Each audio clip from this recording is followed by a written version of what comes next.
السلام علیکم عزیزوں اور میرے دوستوں اور بھائیوں۔ اللہ تعالیٰ کا شکر و احسان ہے کہ ہمیں اسلام دھرم میں پیدا کیا۔ میں ایک حیا اور پاک دامنی کے عوض میں کچھ باتیں یا میں نے ایک پلے لسٹ کریٹ کی ہے، اس میں اسی معاملے کی میں باتیں ڈالا کروں گا۔ اگر بائی چانس میرے پیچھے کبھی کسی چیزیں کی آوازیں آنا چالو ہو جائیں تو مجھے معاف کر دینا، کیونکہ میں جس ماحول میں رہتا ہوں وہاں میں صرف اکیلا ہی ہوں معاملہ، اور سب اور لوگ ہیں۔ دیکھو، اللہ تعالیٰ کا شکر و احسان ہے کہ ہمیں اسلام دھرم میں پیدا کیا۔ اللہ تعالیٰ نے فرمایا ہے کہ حیا جو دین کا حصہ ہے، جس میں حیا نہیں تو اس کا دین مکمل نہیں ہے۔ تو آج انسان ایسے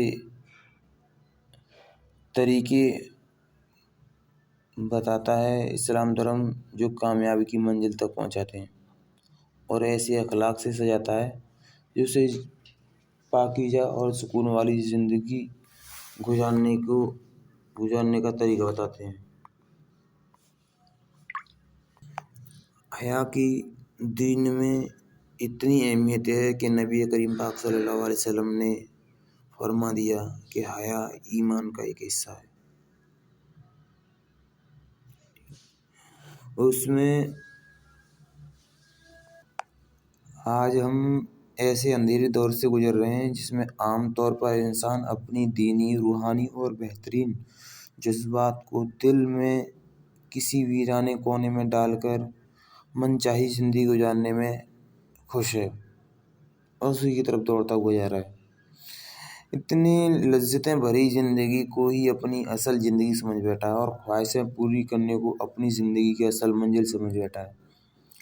وہ سمجھتا ہے جی چاہے وہ کرو، جیسے بھی ہو۔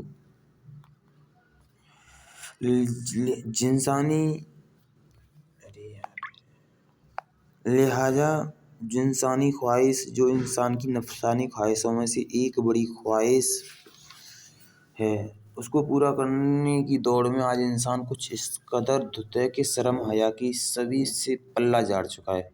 ننگے پن اور بے حیائی کا ایک طوفان جو کافروں کی استرگاہوں سے اٹھا ہے اور مسلم ملکوں کو اپنی چپیٹ میں لیتا جا رہا ہے۔ T V, mobile, dish, cable, internet وغیرہ یہ سب ذریعے ہیں۔ انہوں نے کفر کے کلچر کو اور مشارت کے رنگ اور مسلمانوں کو گھر گھر پہنچا دیا ہے، اور آدمی انہیں برا بھی نہیں سمجھتا۔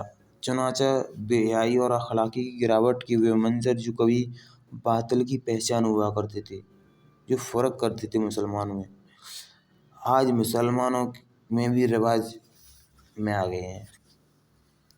کافروں کی تہذیب و کلچر اپنا کر اور اپنی میڈیا کو دیکھ کر ہمارے نوجوان نسل گلیمر اور رومانس کی ایسی دنیا میں کھو گئی ہے جو اپنی حقیقت کو ہی بھول گئی ہے۔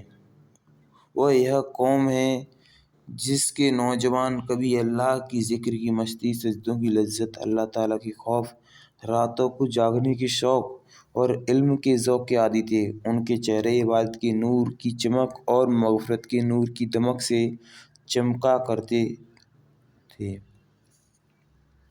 آج اس کے نوجوان گانے والیوں کی چہل اور ناچنے والیوں کی تھرک کی رسیاں ہیں۔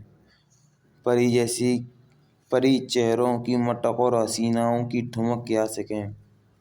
پہلے وقت کی کتابوں میں لیلا مجنوں جیسے کرداروں کے اداکاروں کے قد واقعات وغیرہ نظر آتے تھے، مگر آج دیکھو تو ہر لڑکے کے اندر لیلا مجنوں اور ہر لڑکی کے اندر لیلا ملتی ہے۔ ہاں، کچھ نصیب لوگ ہیں جو صحبت اور اللہ والوں کی سنگت کی وجہ سے زمانے کے برے اثرات سے بچ گئے ہوں، تو ان پاکیزہ لوگوں سے بھی دنیا خالی نہیں ہے۔ روزانہ کے اخبار میں لڑکیوں کے گھر سے بھاگنے اور عاشقی کی بدحالی کے واقعات کثرت سے ملتے ہیں۔ اسکول جہاں لڑکے لڑکیاں اکٹھا پڑھتے ہیں وہ پروان چڑھتے ہیں۔ رومانس، قومی فنکشنوں میں ہونے والے گانا بجانا ہماری قوم کی مجموعی اخلاقی حالات کا منظر کھینچتا ہے۔ تو آج کل حالات اتنے خراب ہو گئے ہیں جس کا آپ اندازہ نہیں لگا سکتے ہو۔ اب برائیوں میں بھی پھنس کے لوگ اب برائی نہیں سمجھتے ہیں۔ تو میں نے یہ سوچا کیوں نہ میں جتنا ہو سکے میں اتنا بھائی لوگوں کو سمجھاؤں۔ میں جہاں جاتا ہوں وہاں سمجھاتا ہی ہوں۔ پھر تو اب میں نے سوچا شاید یوٹیوب پہ ڈال دوں، تو اس لیے میں یوٹیوب پہ ڈال رہا ہوں۔ لہٰذا اگر مجھ سے کوئی غلطی کوتاہی ہو جائے تو معاف کر دینا۔ ویسے حالانکہ میں کوئی عالم یا کوئی مفتی وغیرہ نہیں ہوں بھائی۔ ہاں میں کتاب جو ہے اس میں سے دیکھ کر کے میں اپلوڈ کرتا ہوں ویڈیو، اور ہو سکے گا تو میں اس کا اسکرین شاٹ جس پیج کو میں پڑھوں گا یا اس کے بارے میں جو بولوں گا اس کا اسکرین شاٹ ڈال دوں گا کہ حدیث نبوی ہے، جس کسی نے میری حدیث آگے غلط پہنچائی تو پتہ نہ اسے سزا ہے۔ مجھے یہ معلوم ہے کہ جب علماء کرام پہلے کے دور میں جب صحابی بیٹھتے تھے تو کوئی مسئلہ پوچھنے کی جب بات آتی تھی تو جو سمجھدار تھا، مطلب جو دانش مند تھے وہی بتاتے تھے، حالانکہ اس کے مجھے معلوم ہے اور برابر والے کو معلوم ہے، تو میں خاموش رہنے کی کوشش کروں گا، جو برابر والا ہے وہ تو بتا دے گا، ٹھیک ہے۔ تو اس طریقے سے پرہیزگاری اختیار کرنی چاہیے۔ تو بھائی میں نہیں چاہتا ہوں کہ میری زبان سے کوئی ایسی باتیں نکلیں جس سے اللہ تعالیٰ میری پکڑ کرے بس۔ اور مجھے